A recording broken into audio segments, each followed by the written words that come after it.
Stephen Zunes is a professor of international relations and politics at University of San Francisco, an author, and a top U.S. Middle East specialist. We are here at the Progressive Democrats for America, the Nation meetings in downtown Denver. Stephen, welcome to the Real News. My pleasure. Stephen, let's talk about the Obama-Biden ticket. Is it really change we can believe in?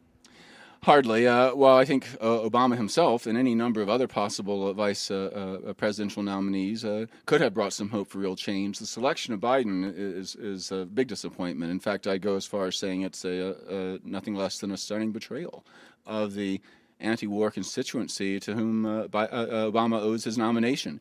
I mean, it was this one issue. Given the similarity of him and Clinton on quite a few other issues, the one issue that Obama opposed the war from the beginning, was an outspoken opponent of the war, speaking at anti-war rallies and the like, while Hillary Clinton was supporting Bush and making all these false claims about weapons of mass destruction and ties to al-Qaeda and the threat that Saddam Hussein supposedly had, that Obama was able to say, look, she may have more experience than me, but I have better judgment.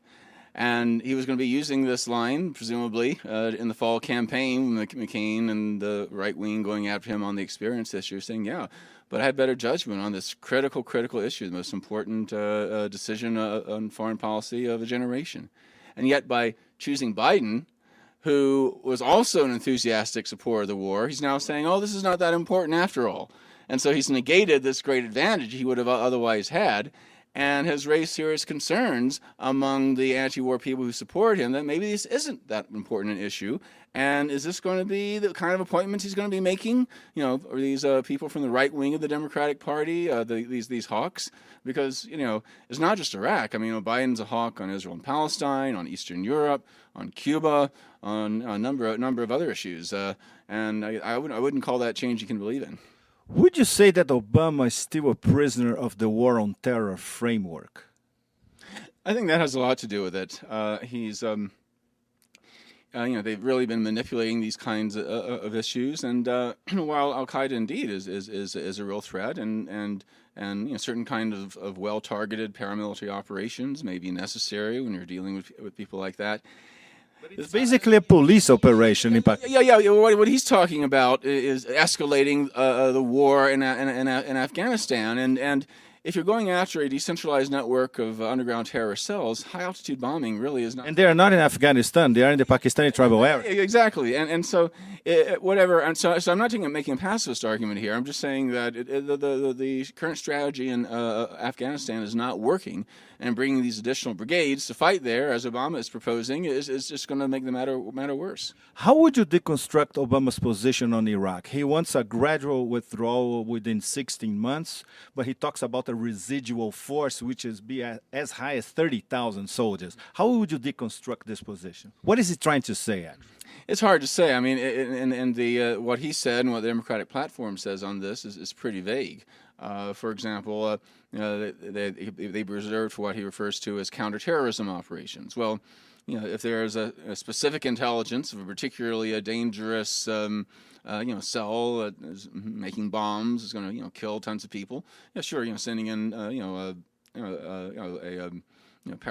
special forces small group to in and out kind of operation, that doesn't sound too unreasonable, I suppose, but given that at times the U.S. government has called every single insurgent in Iraq a terrorist, and you could see how there's potential for expanding the definition of terrorism operations. That's a little disturbing. Similarly, they talk about protecting U.S. embassy staff and personnel. Well, this is by far the largest embassy in the world, literally thousands of people, and who aren't just in the green zone but elsewhere. Is he talking about civilian contractors? You know, are we again? It's one that if on a narrow definition, may not be that unreasonable, but there's that risk that it could again be used as an excuse for just continuing the war. Is Obama a cold calculating politician, or he's truly anti-war? Both. I really do think he recognizes the immorality and illegality and sheer foolishness of the war. At the same time, he is running for the president of what's frankly an imperial power, where there are very, very powerful strategic and economic interest, and the fact that he is black, that he had a Muslim father, that has the middle name Hussein, that he, even more than other center left politicians, is forced to try to compensate and reassure the powers that be. So it's a difficult situation to be in, but I think, which is why I think it's all the more important that while it's important to get Obama elected in November, I believe it's also important to keep the pressure on. So essentially, Biden won't let Obama think outside the box. That's my fear, but at the same time, I think Obama is a kind of person who, it won't be like a relationship between Cheney and Bush, because Bush is at best an intellectual lightweight, whereas Obama is a wise and intelligent person from everything I've seen, and hopefully he'd be willing to stand up for what he believes in. Yet it does bother me that there's someone who is so closely identified with the establishment business as usual will have such a prominent position as vice president. Stephen, thanks very much.